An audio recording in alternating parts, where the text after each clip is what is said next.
देश न्यूज में आपका स्वागत है। मैं हूं आपके साथ धर्मिष्ठा और आप देख रहे हैं हमारा खास कार्यक्रम प्राइम डिबेट। देश के विभिन्न हिस्सों में नए हिट एंड रन कानून के विरोध में बस, ट्रक व कैब ड्राइवर हड़ताल कर रहे हैं। मध्य प्रदेश, गुजरात, महाराष्ट्र, छत्तीसगढ़, हरियाणा, पंजाब सहित कई राज्यों में हो रही हड़ताल का असर अब सामान्य जनजीवन पर पड़ने लगा है। पेट्रोल पंपों पर वाहनों की भारी भीड़ लगी है। इस हड़ताल का असर अयोध्या में राम की प्राण प्रतिष्ठा और गणतंत्र दिवस समारोह पर भी पड़ सकता है।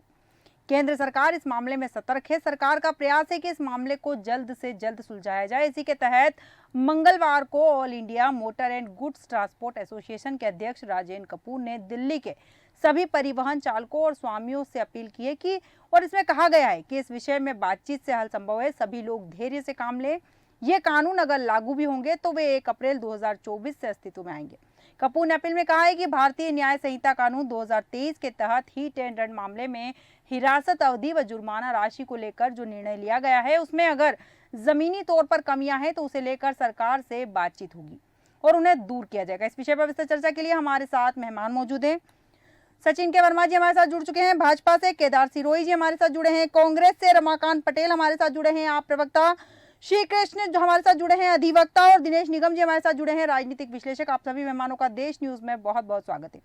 सबसे पहले सचिन जी आपके पास आऊंगी। जिस तरह से हिट एंड रन कानून का विरोध किया जा रहा है, लगातार जितने भी ड्राइवर्स हैं, जितने भी चालक हैं, सभी हड़ताल पर है और आम जनता इससे परेशान हो रही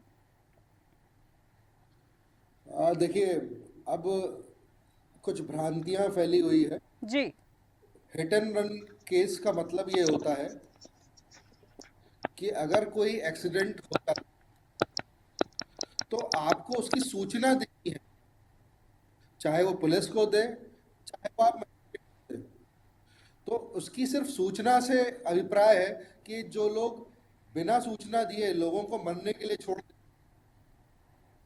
उसको अवॉइड करने के लिए, उससे बचने के लिए ये प्रावधान किया गया है। और जो सर्वे रिपोर्ट है उसके अनुसार 50,000 लोग एक्सीडेंट में सिर्फ इसलिए मर जाते हैं कि उनको समय पर इलाज, बिल्कुल, क्योंकि उसकी सूचना लोगों को नहीं होती। बिल्कुल, बिल्कुल। तो जिम्मेदारी तय करने के लिए कि अगर आपसे कोई एक्सीडेंट हो गया है, भूल चूक से कोई एक्सीडेंट हो गया है, तो आप उसकी सूचना दे दें। उसका मतलब ये नहीं है कि आपको पर और आपको जाके ही सूचित करना है। आप 4 किलोमीटर आगे जाके पुलिस को इन्फॉर्म कर दें। बिल्कुल, बिल्कुल सचिन जी की तो ये इस सूचना तरह देने से के लिए कानून है, लेकिन यहाँ एक सवाल और बनता है, मैं पुनः आऊंगी आपके पास केदार सिरोही जी। जैसे कि भाजपा प्रवक्ता का कहना है कि ये कानून जो है केवल लोगों को अपनी जिम्मेदारी का एहसास करवाने के लिए, लेकिन पीसीसी चीफ अभी वर्तमान में जीतू पटवारी जी ने कहा था कि बिना किसी से जांच पड़ताल किए, बातचीत किए हुए भारतीय जनता पार्टी ने यह कानून लागू कर दिया है बिना ये सोचे कि आम जन को परेशानी होगी। और जैसा कि कैब चालकों का भी कहना है यहाँ पर कि अगर हम रुकते हैं एक्सीडेंट होने के बाद तो जनता ही हमें मार डालेगी। देखिए, इसमें 2-3 चीजों को हम लोगों को अभी देखना चाहिए जी। ड्राइवर का मतलब सिर्फ ट्रक ड्राइवर नहीं है। जो भी 4 पहिया गाड़ी चलाता है, चाहे वो ब्यूरोक्रेट्स हो, पत्रकार हो, मैं हूँ जी। या खुद वर्माजी हो, या अपनी दिन रोजी रोटी कमाने के लिए जो लोग चला रहे हैं, वो सारे लोग ड्राइवर की श्रेणी में। इस आंदोलन को जो लीड कर रहे हैं वो ट्रक ड्राइवर कर रहे हैं, मोटा मोटा, जो 10-15 हजार 20,000 रुपए की नौकरी करते हैं जी। और उनके ऊपर काफी ऑब्लिगेशन आ रहे हैं इस बिल के बाद में। क्योंकि हमारे यहाँ जो एक्सीडेंट है वो सिर्फ एक लापरवाही से नहीं, कई कई सैकड़ों कारण है, आप अभी उसमें पढ़ के देखेंगे जिसके कारण हमारे यहाँ हो रहे हैं। कहीं रोड खराब है, वेदर का प्रॉब्लम है, सामने वाले की गलती है, जी। रोड का क्रॉसिंग पर इंडिकेटर्स नहीं है, रिफ्लेक्टर्स नहीं लगे हुए हैं, डिवाइडर्स पे कलर नहीं है, और दूसरा वाहन पे एक डार्क इलाका आता है जो जो ड्राइवर को दिखता नहीं है। आप भी गाड़ी चलाएंगे, मैं भी चलाऊंगा, तो बहुत सा इलाका ऐसा गाड़ी में आता है जो डार्क इलाका आता है। जी। उसमें कभी कोई आ जाता है तो उससे एक्सीडेंट हो जाता है। तीसरी बात, जब हमारे यहाँ अगर हम लोग वाकई में अवेयर करना चाह रहे हैं तो लाइसेंस की प्रोसेस के समय हम लोगों को ट्रेनिंग देना चाहिए। वो ट्रेनिंग कैसे हो रही है बिल्कुल। भ्रष्टाचार के माध्यम से आज की तारीख में लाइसेंस बन रहे हैं, पैसा दीजिए, आपको जाने की जरूरत नहीं है। जी। तो बहुत सी चीजें ऐसी हैं जिनको हम लोगों को करना चाहिए, पहली बिल्कुल। बात। दूसरी बात, जो हमारे प्रदेश अध्यक्ष ने, जो हमारे प्रेसिडेंट ने जी। आरोप लगाए हैं, वो बिल्कुल सही लगाए हैं। किसानों का जो बिल आए थे, तब किसी से नहीं पूछा, लागू कर दिया। 1 साल तक किसान लड़ते रहे, 750 किसान शहीद हो गए। उसके बाद में उन्हें मान लिया कि हाँ, ये गलत रहा।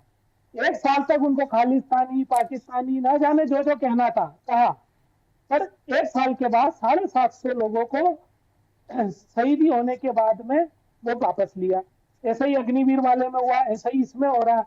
तो हमारा ये कहना है, ये लोकतंत्र की देश है, तो इसमें जितना भी स्टेक होल्डर है, उनसे चर्चा करिए, ठीक है, उनसे बातचीत ठीक है करिए, केदार उनसे सिरोही जी, feedback आप ही के लीजिए, सवाल के और साथ उसके आधार पर पुनः करिए। आऊंगी आपके पास, पुनः आऊंगी। रमाकांत पटेल जी, मैं आपके पास आऊंगी। ये जो हड़ताल चल रही है, ट्रांसपोर्टर्स के प्रदर्शन को देश भर में इसका असर देखने को मिल रहा है और साथ ही आम जनता इससे बहुत ज्यादा परेशान हो रही है। लोगों की लंबी लाइन पेट्रोल पंप पर लग रही है, यहाँ तक कि दूध और राशन और अगर सब्जी की हम बात करें तो ऐसी चीजों को लेकर भी आम जनता परेशान है, क्योंकि सारा काम इन वाहनों के माध्यम से होता है। देखिए धर्मिष्ठा जी, जब से केंद्र में मोदी जी की सरकार आई है, तब से केवल जनता परेशान हो रही है। जी। कभी जीएसटी के नाम पे, कभी नोटबंदी के नाम पे, कभी किसान कानून के नाम पे, कभी किसी नाम पे। अभी आप देखिए कि ये जो ड्राइवरों के लिए जो कानून आया है कि अगर कोई एक्सीडेंट हो गया, एक्सीडेंट कोई जानबूझ के नहीं करता है। ठीक है। जो ड्राइवर रात भर अपने घर से बाहर रहता है, कई दिनों तक अपने घर से बाहर रहता है, वो इसलिए रहता है कि अपने परिवार का पेट पाल सके। एक्सीडेंट कोई जानबूझ के नहीं करता, गलती से होता है। और गलती से होता है तो उस एक्सीडेंट को रोकने के लिए सरकार और भी उपाय कर सकती है। अच्छी सड़कें बनाएं, उसमें जगह जगह पे जहां जरूरत है वहां पे स्पीड ब्रेकर लगाएं, उन पे साइन बोर्ड लगाएं, 4 लेन सड़कें बनाएं ताकि कोई गलती से भी ना आ पाए उस रूट पे, तो एक्सीडेंट कम होंगे। दूसरा ये कि मैं भाजपा प्रवक्ता को सुन रहा था, इन्होंने कहा कि सूचना देना चाहिए ड्राइवरों को, बिल्कुल ठीक, ताकि उसका समय पे इलाज हो सके। बिल्कुल ये ठीक कह रहे हैं। दिल्ली में एक फरिश्ते स्कीम चल रही थी, जिसमें अगर किसी की सड़क दुर्घटना हो जाए और उसको अस्पताल पहुंचाने वाले को आम आदमी पार्टी की सरकार 2000 रुपए का इनाम देती थी। उस योजना को बंद करने वाले लोग बतला रहे हैं कि सूचना दे दे ताकि जान बच जाए। इनकी मंशा नहीं है, इनकी मंशा तो यही है कि पूरा देश लाइनों में लगा रहे, परेशान रहे, कभी सब्जी के लिए, कभी दूध के लिए, कभी राशन के लिए, कभी किसी चीज के लिए। ये लोग किसी की जान बचाने के लिए कानून नहीं लाए हैं, बल्कि लोगों को परेशान करने के लिए कानून लाए हैं। ठीक है, ठीक है। हमारे साथ इस वक्त अधिवक्ता भी जुड़े हैं, उनसे इस कानून के ऊपर मैं जानना चाहूंगी। श्री कृष्ण जी, मैं आपके पास आऊंगी। जैसा कि हिट एंड रन कानून को लगातार काला कानून बताया जा रहा है, जैसा कि कहा भी जा रहा है कि अगर एक्सीडेंट हो जाता है जानबूझ के, ठीक है कोई एक्सीडेंट नहीं करता, लेकिन एक्सीडेंट होने के बाद भागना तो लापरवाही है, क्योंकि हो सकता है उसे हॉस्पिटल ले जाने के बाद उस व्यक्ति की जान बच सकती थी, लेकिन इस डर के कारण कि केस हो जाएगा, हम पकड़े जाएंगे, हमें सजा हो जाएगी, उसे मरता हुआ छोड़कर भाग जाना ये भी तो उचित नहीं है। देखिए एक्चुअली क्या है, वर्तमान सरकार ने जो ये अधिनियम लाया है, ये नियम बहुत अच्छा है जी। आम आदमी को इसमें समझना चाहिए, सरकार का सपोर्ट करना चाहिए। सपोर्ट इसलिए करना चाहिए कि जो इंडियन पेनल कोड 1860 में जो अधिनियम आया था, वो पूरा अधिनियम अंग्रेजों ने अपने हिसाब से बनाया था। बिल्कुल। उसमें जो सेक्शन थे 279, 307, 308 और 304 जी, उसमें ये प्रावधान था कि ये पूरा बेलेबल ऑफेंस था। मतलब कहीं भी ऐसी दुर्घटना हो जाती है तो पुलिस क्या करती है, उसमें मैकेनिक रिपोर्ट लगा करके उसको सीधे करके थाने से मुसल के छोड़ दिया जाता था। बिल्कुल। लेकिन वर्तमान समय में जो नियम आया है, ये नियम बहुत अच्छा है। ये नियम बहुत अच्छा इसलिए है कि इसमें कोई भी ड्राइवर, क्योंकि जब गाड़ी चलाएगा तो उसमें पूरे पेपर कंप्लीट होंगे, आपका ड्राइवर लाइसेंस होगा, आपका मैकेनिक रिपोर्ट, सारी चीज़ें होंगी। ऐसी परिस्थिति में अगर आप करते हैं तो आपको 10 साल का सजा और 7 साल का आपको जुर्माना मिलता है। लेकिन इसमें थोड़ा सा अमेंडमेंट करने की ज़रूरत है। अमेंडमेंट करने की क्या ज़रूरत है? इसमें अमेंडमेंट हमें ये करने की ज़रूरत है कि ये जो 7 साल का जुर्माना, जो 7 साल का जो 7 लाख का जो जुर्माना है आपका, ये जो राशि है, इस राशि को आप बीमा कंपनी में डाल दें आप। बिल्कुल। इस पे ड्राइवर अपना लिया जाए, ऐसी परिस्थिति। बिल्कुल सही कहा आपने। और साथ ही ये कह सकते हैं कि ये जो कानून है, इससे कहीं ना कहीं जो एक्सीडेंट हो रहे हैं इनमें कमी आ सकती है, ये अगर देखा जाए तो, कि कहीं ना कहीं जो लापरवाही से गाड़ी चलाते हैं उसमें थोड़ा कंट्रोल आ सकता है, कहना चाहेंगे आप? हाँ बिल्कुल सही। एक्चुअली कई बार जो क्रिमिनल ऑफेंस जो रहते हैं, जो हेवी नेचर, उनको क्राइम के बारे में पूरी जानकारी रहती है, तो क्या करते हैं कि किसी का एक सिंपल से उदाहरण बताता हूँ आपको मैं, कई बार क्या होता है कि जो बहुत क्रिमिनल ऑफेंस जो रहते हैं, जो क्रिमिनल अभ्यस्त रहते हैं, उनको क्रिमिनल के बारे में पूरी जानकारी होती है। वो अपनी घटना का बदला लेने के क्या करते हैं, किसी गाड़ी को लगा करके उसको हत्या कर देते हैं और जा करके वो जो रिपोर्ट है उसको बेलेबल ऑफिस में करा देते हैं। ऐसी परिस्थिति में जो व्यक्ति भाग जाता, कानून से बच जाता, उसे उसको जो 302 का मुकदमा बनना चाहिए वहाँ पे 279, 307, 308, 304 में कन्वर्ट कर दिया जाता है। ऐसी परिस्थिति में जो हैबिचुअल जो एक्यूज्ड है वो कानून के पकड़ से बाहर भाग जाता है। ऐसी परिस्थिति में ये नियम आता है तो ये व्यक्ति, कोई भी व्यक्ति जानबूझकर ऐसे क्राइम नहीं कर पाएगा। बिल्कुल उसको सही सजा कहा मिलेगी। कि जानबूझकर तो कोई पब्लिक भी को व्यक्ति इस कानून के लिए सपोर्ट करना चाहिए, इसमें अवेयरनेस आना बहुत जरूरी है। बिल्कुल सही है कि हमें आम घबराना जनता नहीं को भी चाहिए इस इसका चीज़ के लिए। सपोर्ट करना चाहिए और अवेयरनेस लाने की बहुत ज्यादा जरूरत है। हमारे साथ इस वक्त दिनेश निगम जी, राजनीतिक विश्लेषक भी जुड़े हुए हैं। दिनेश निगम जी, आपके पास आऊंगी। राजनीति से संबंधित ही प्रश्न आपसे पूछा जाएगा। सिंपल सी बात है कि इस वक्त इस कानून को लाने का भारतीय जनता पार्टी का क्या मकसद रहा होगा?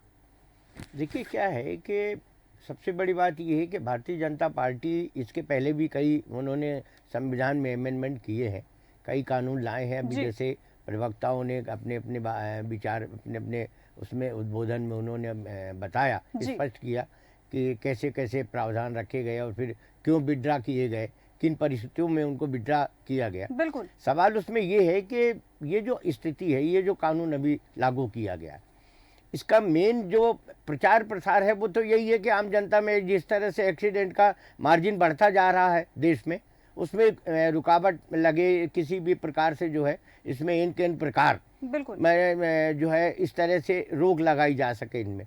सवाल इसमें नहीं, सवाल ये है कि आपने हमसे प्रश्न किया राजनीतिक। जी देखिए क्या है कि हर सत्ता दल जो होता है वो जब भी कोई इस तरह से अमेंडमेंट या जो कुछ भी वो करता है वो जनता को प्रभावित करने के लिए करता है ना। जैसे जनता को प्रभावित करने के लिए करता है, जो मार्जिन है, जैसे मान लीजिए एक महीने में 100 एक्सीडेंट हुए, 500 लोगों की मौत हुई, तो उसका मार्जिन घटेगा तो चुनाव प्रचार में एक प्रचार का साधन भी बनता है कि हमने इस कानून को लागू किया तो इस साल ऐसी इतनी घटनाएं हुई थी, प्रेजेंट टाइम आज के डेट में इतनी घटनाएं कम हुई हैं। बिल्कुल तो ये एक राजनीतिक रूप से उसका लाभ लेने का तरीका हो सकता है। लेकिन उसमें क्या है धर्मिष्ठा जी, एक बात मैं बताऊं, देखिए मैं सभी प्रवक्ताओं को सुन रहा था, उसमें इसमें कोई दो राय नहीं कि जब भारत सरकार को कुछ अपने कानूनों को वापस लेने के लिए मजबूर होना पड़ा या उनमें अमेंडमेंट करने के लिए मजबूर होना पड़ा किन्हीं परिस्थितियों के कारण, तो मेरा ये मानना था कि इस तरह से जो ये कानून लाया गया, इसके पहले आम ड्राइवरों के या आम लोगों से सभी राजनीतिक दलों के लोगों से, जितने यूनियन है ड्राइवर से या जिससे संबंधित, इन सब लोगों से चर्चा करने में कोई बुराई नहीं थी। बिल्कुल उनको इनसे बुराई करना था, उनकी सहमति ले लेते। और मैं आपको बताऊं धर्मिष्ठा जी कि जब अगर इस तरह से वो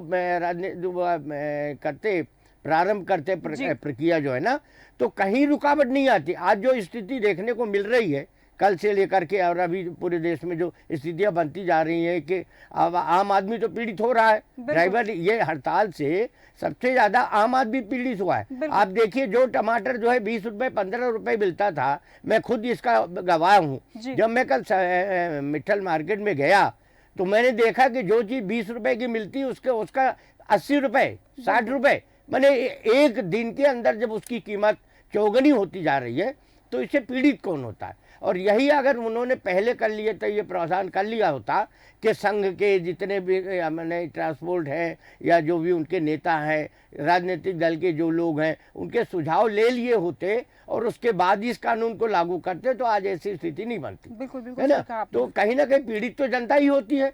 हड़ताल से एक बात बताइए, हड़ताल से ट्रांसपोर्ट में क्या मैंने उनको कहा वो तो जितने दिन करना होगा करेंगे, और लोडिंग जो चूंकि जो सामान अपने प्रदेश में या जिलों में या तहसील में आना चाहिए, हर तरह का अनाज है, गल्ला है, सब्जी भाजी है, जो भी है ना, वो नहीं आएगा तो उससे क्या होगा कि दाम बढ़ेंगे। दाम का लोड किसके ऊपर आएगा? आम जनता के ऊपर।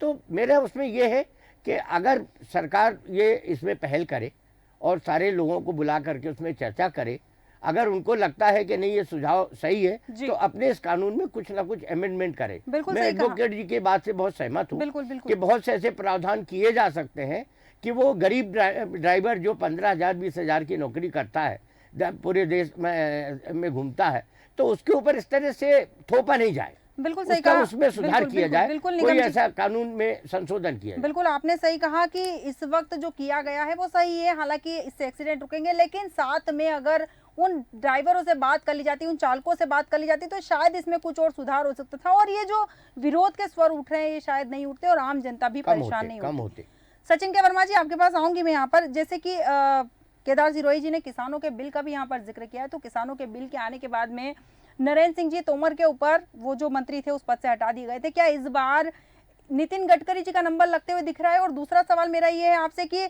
हड़ताल का जो असर है वो प्राण प्रतिष्ठा पर भी देखने को मिलेगा, क्योंकि इस बार राम मंदिर जाने के लिए जनता बहुत उत्सुक है और ऐसे में अगर ये पहिए थम जाते हैं तो उनका जो उत्साह है वो कहाँ जाएगा? धर्मिष्ठा जी, एक तो अगर कानून में किसी भी तरह का ऐसा प्रावधान हो जो गैरकानूनी रूप से जोड़ा गया है, तब तो उसको रिव्यू करने का कोई अवसर मिलता है या उसको रिव्यू करने की कहीं बात निकलती है। जी जब कानून में सिर्फ ये प्रावधान है कि एक्सीडेंट हो जाता है, आपको सिर्फ इंफॉर्मेशन देनी है। इंफॉर्मेशन आप अपने घर बैठ के भी दे सकते हो। जो गाड़ी का मालिक है वो अपने घर से भी उसकी इंफॉर्मेशन दे सकता है। जी कहीं से आपको ये थोड़ा बोला है कि उसी लोकेशन पे आपको कोई इंफॉर्मेशन देनी है। तो लोगों की जहाँ जान माल की बात हो रही है, वहां पर अगर आप राजनीतिक जो है तो मुद्दा बनाने की कोशिश कर, जो है विपक्ष जो है जिम्मेदारी का निर्वहन नहीं कर रहा, जी क्योंकि एक व्यक्ति की जान से बढ़कर कुछ भी नहीं होता है। और जहां सर्वे में ये बात आई 50,000 लोग से मर गए थे 1 साल के अंदर, कि उनको समय पर जो है इलाज प्राप्त नहीं हुआ, समय पर वो हॉस्पिटल नहीं पहुंच पाए। बिल्कुल। तो अगर लोगों की जान माल की सुरक्षा को सुनिश्चित किया जा रहा है तो उस पर राजनीति नहीं होना चाहिए। आप एक्सीडेंट पे, आप एक सामान्य अगर कोई एक्सीडेंट हुआ हो जिसकी सूचना सभी को है, सभी के सामने हुआ है, जी तो वहां पर ये कानून लागू नहीं होता। ये लागू वहां हो जब आदमी जो है एक्सीडेंट करके और वहां से स्पॉट से भाग जाता है और नहीं देता है। तो ऐसे में इस प्रावधान समझने की जरूरत है। और जिस तरह से राजनीति की जा रही है कि भ्रांतियां फैलाने का काम किया जा रहा है। ठीक है सचिन जी, आप के सवाल के साथ बिल्कुल बिल्कुल सचिन जी, आप ही के सवाल के साथ केदार सिरोही जी आपके पास आऊंगी कि विपक्ष जो है विपक्ष का काम नहीं कर रहा है, भ्रांतियां फैलाने का काम कर रहा है और ये जो कानून है केवल इसलिए लाया गया है कि जो एक्सीडेंट करने के बाद चालक भाग जाते हैं ये केवल उनके ऊपर लागू होता है। अगर एक्सीडेंट किसी ने देखा है और वो अगर अपने घर जाकर भी फोन लगा के इन्फॉर्मेशन देता है तो उसके ऊपर ये कानून लागू नहीं होगा। देखिए ये अभी इनके पास क्लियर नहीं है, शायद इनको पूरा नियम पढ़ना चाहिए। सवाल फिर यही आ रहा है, देखिए हम भी चाहते हैं हमारे लोगों की सुरक्षा हो, नियम पारदर्शी बने और जिससे सबका भला हो। आज की तारीख में आप ये क्यों नहीं सुधारने करने जा रहे हो कि 500 रुपए में बिना लाइसेंस वाले, बिना कागज वाले, बिना फिटनेस वाले ट्रक चल रहे हैं। उन बाईपास बड़े शहरों में सबसे ज्यादा जो एक्सीडेंट की बातें आपने अभी कही है कि जो 48,000 50,000 कभी जो डेटा मार्केट में आया है मीडिया, तो ये 48,000 में आप देखेंगे 70% जो है वो रस इलाके का है, जहां पर जो शहर है, बड़े शहर है, उनके अंदर से गाड़ियां जा रही है, बाईपास की सुविधाएं नहीं है, वहां पर आ रहा। सवाल ये है, देखिए नियम बनाइए, नियम के खिलाफ कोई नहीं है। जैसे अभी अधिवक्ता साहब ने कहा था कि अमेंडमेंट करने की जरूरत है, उन्हें भी लगा है कि कुछ सुधार की जरूरत है। तो जब आप हमारे बीच में भी सुधार निकल के आ रहा है, तो हम लोग तो प्रोफेशनली ट्रक ड्राइवर नहीं है या ज्यादा ड्राइव नहीं करते हैं, तो जो प्रोफेशनली जो इनके एसोसिएशन है। केदार सिरोही जी से शायद हमारा संपर्क टूट गया, हम पुनः उनसे संपर्क करने की कोशिश करेंगे। आऊंगी केदार सिरोही जी आपके पास पुनः आऊंगी। रमाकांत पटेल जी आपके पास आऊंगी। जिस तरह से अगर चर्चा चल रही है अमेंडमेंट के ऊपर, जो आर्ग्यूमेंट चल रही है, काला कानून बताया जा रहा है, आप भी इस पक्ष में है कि सरकार को पहले आम जनता से बात करनी चाहिए थी या फिर पहले व्यवस्था करनी चाहिए थी? धर्मिष्ठा जी, मैं अभी भी भारतीय जनता पार्टी की प्रवक्ता से बिल्कुल सहमत नहीं हूं, क्योंकि कोई भी व्यक्ति, मैं जहां तक समझता हूं, एक्सीडेंट जानबूझकर नहीं करता है। एक्सीडेंट होता है बिल्कुल आपात स्थिति में, कभी ऐसा अगर एक्सीडेंट हो गया, ठीक है, अनजाने में हो गया, तो उस पे उसको सजा देना ये ठीक नहीं है।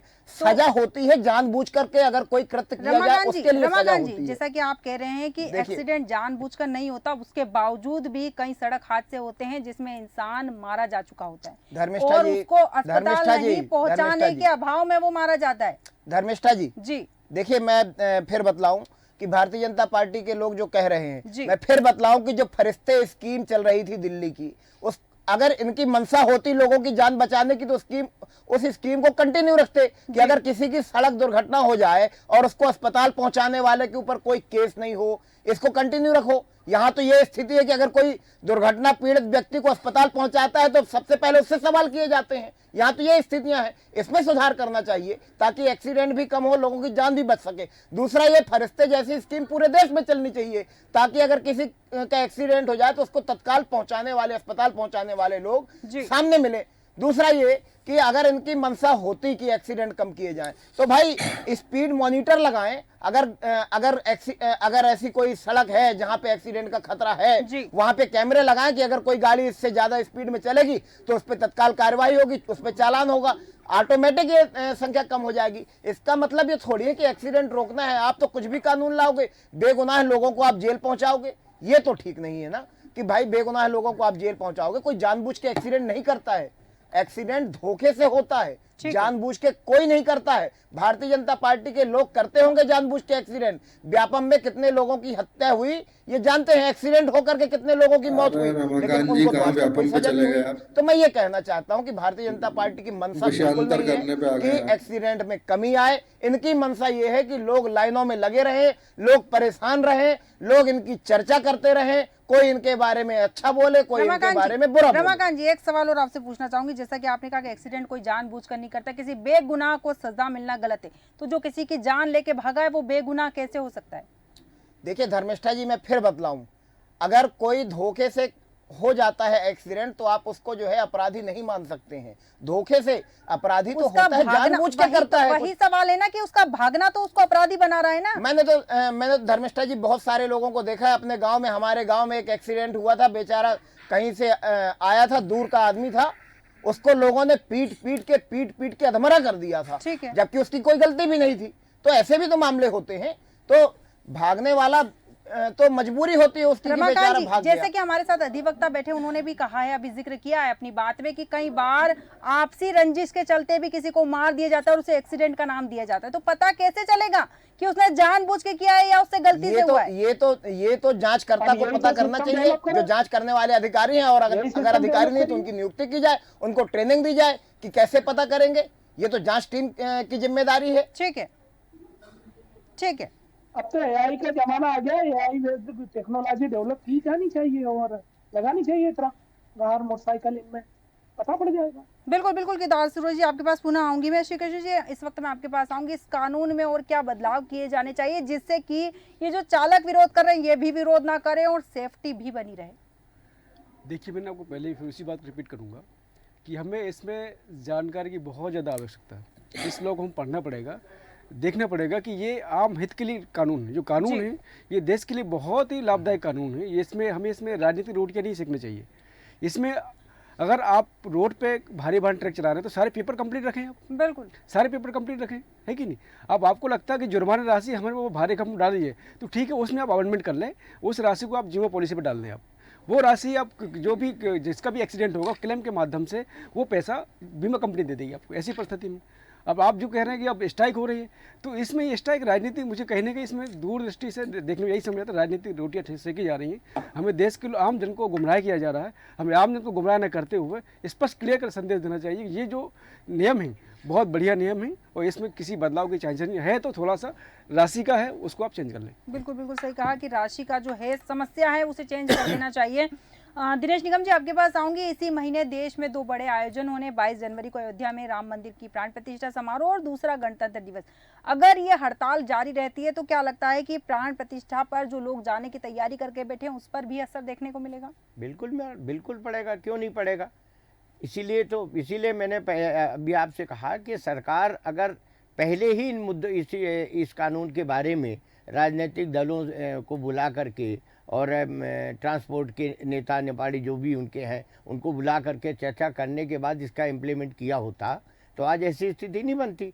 और अगर ये कंटिन्यू चल रहा है तो कहीं ना कहीं ये है कि उसमें ये माना जा सकता है कि सरकार ने इस पर ध्यान नहीं दिया। सरकार अपने जो कानून उन्होंने लागू कर दिया उसमें कोई अमेंडमेंट नहीं करना चाहती, अगर ये कंटिन्यू चलता है तो। लेकिन ऐसी स्थिति आएगी नहीं, क्योंकि देखिए सरकार कभी भी जनता का अनहित नहीं चाहती, कोई भी सरकार हो, कांग्रेस की हो, बीजेपी को, आप दल की हो, किसी की भी हो। सरकार का जो उद्देश्य होता है वो जनता के हित के लिए होता है। कानून जो भी बनाए जाते हैं जनता के लिए बनाए जाते हैं। लेकिन अभी एडवोकेट साहब ने एक बात कही जो कि बहुत जनहित का है, होना चाहिए, है, इसमें कोई दुरा नहीं। पर आप ये चीज देखिए धर्मिष्ठा जी, देश में जितने भी कानून बने हैं क्या उनका इम्प्लीमेंट ढंग से होता है? उनमें कार्रवाई ढंग की होती है? बिल्कुल। उसकी जांच सही तरीके से होती है? जैसे अभी कई प्रवक्ताओं ने कहा कि साहब वो सूचना दे देनी चाहिए, सूचना दे दें। अरे सवाल ये है कि सूचना तो दे देनी चाहिए, पर आम जितना उस कानून के अंतर्गत जैसे वो सूचना देने जाएगा, सबसे पहले उसको थाने में बैठा लिया जाएगा। बिल्कुल। जिसको भी बताएगा उसको बैठा लिया जाएगा। 2 घंटे बाद पुलिस जाकर के जांच करेगी, जो भी करेगी, ये बात की प्रक्रिया बाद में करेगी। पहले तो उसको बैठा लिया जाएगा, जो तू यहीं बैठ, क्योंकि वो आदमी जो सूचना देने जाएगा उसको सिर्फ इतनी मालूम है कि कानून में ऐसा प्रावधान है कि मैं सूचना दूंगा तो मुझे घर जाने दिया जाएगा, बिल्कुल, है ना। लेकिन आपने पूरा कानून ना तो आपने अभी तक पढ़ा है ना हमने पढ़ा है। वकील साहब ने पढ़ा हो तो मैं चाहूंगा उनसे कि थोड़ा उसका डिटेल बताए, है ना। जो कि बीजेपी वालों के प्रवक्ता ने अपने हिसाब से अपनी सरकार का बताया कि ये है, उसमें एडवोकेट साहब ने भी 1-2 पॉइंट बताया। मैं चाहूंगा उसमें स्पष्ट करें। और सबसे पहले तो इसमें यह था धर्मिष्ठा जी के देश में कानून लागू करने के पहले जी, इसका प्रचार प्रसार कराना बहुत जरूरी था। बिल्कुल। क्योंकि अगर इसका प्रचार प्रसार हुआ होता सरकार के तरफ से ही तो आज ये स्थिति नहीं लागू होती जो प्रेजेंट टाइम में अपने को देखने को मिल रही है। बिल्कुल बिल्कुल सही तो कहा। एक मेरा सजेशन भी है भारतीय जनता पार्टी के प्रवक्ता के माध्यम से कि वो इस बात को बोले कि इसका कभी भी ऐसी स्थिति बने जब भी कानून में कोई अमेंडमेंट हो तो उसका प्रचार प्रसार करना बहुत जरूरी है। बिल्कुल, जनता को अपने फेवर में ले, राजनीतिक दलों को अपने फेवर में ले, तो ऐसी स्थिति ही नहीं बनेगी। बिल्कुल बिल्कुल सही कहा आपने कि कोई भी अमेंडमेंट लाने से पहले जनता को उसे अच्छे से समझा देना जरूरी है, क्योंकि अगर नहीं समझाया जाता तो उस पर भ्रांतियां फैलती है। और वैसे भी प्रेजेंट टाइम देखने को मिल रहा है। बिल्कुल बिल्कुल वर्तमान में अगर देखा जाए तो कई बार इन खबरों को किसी गलत तरीके से प्रचारित कर दिया जाता है और इसका खामियाजा आम जनता को भी भुगतना पड़ता है। उदाहरण अगर हम देखें तो सीएए का विरोध जो लगातार किया जा रहा था, एनआरसी का विरोध किया जा रहा था, बिना समझाए अगर हम कोई अमेंडमेंट लाते तो इसी तरह के मामले हमारे सामने आएंगे। सचिन के वर्मा जी, केदार सिरोही जी, रमाकांत पटेल जी, श्री कृष्ण जी और दिनेश निगम जी, आप सभी मेहमानों का बहुत बहुत धन्यवाद हमारे साथ विस्तृत चर्चा में शामिल होने के लिए। मध्य प्रदेश में 6 लाख से अधिक बस व ट्रक चलते हैं। 13 लाख से अधिक लोगों को रोजगार मिलता है। इसमें ड्राइवर, क्लीनर के अलावा अन्य लोग भी इसमें शामिल हैं और कुछ जगह ऑटो ड्राइवर भी हड़ताल कर रहे हैं। और यही संख्या भोपाल और इंदौर में 60,000 से अधिक है। ट्रक बस ऑपरेटर्स के मुताबिक अगर देखा जाए तो उन्होंने कहा है कि ये काला कानून है और इस काले कानून का विरोध है और सरकार को जल्द से जल्द इस कानून को वापस लेना चाहिए। और सरकार की यहाँ ये कमी नजर आती है कि सरकार ने बिना जांच पड़ताल किए या बिना चर्चा किए इस कानून को लागू कर दिया और इसी का विरोध हो रहा है और इसी विरोध के चलते आम जनता भी लगातार परेशान हो रही है। हमारे आज के खास कार्यक्रम में फिलहाल इतना ही। बने रहिए देश न्यूज़ के साथ।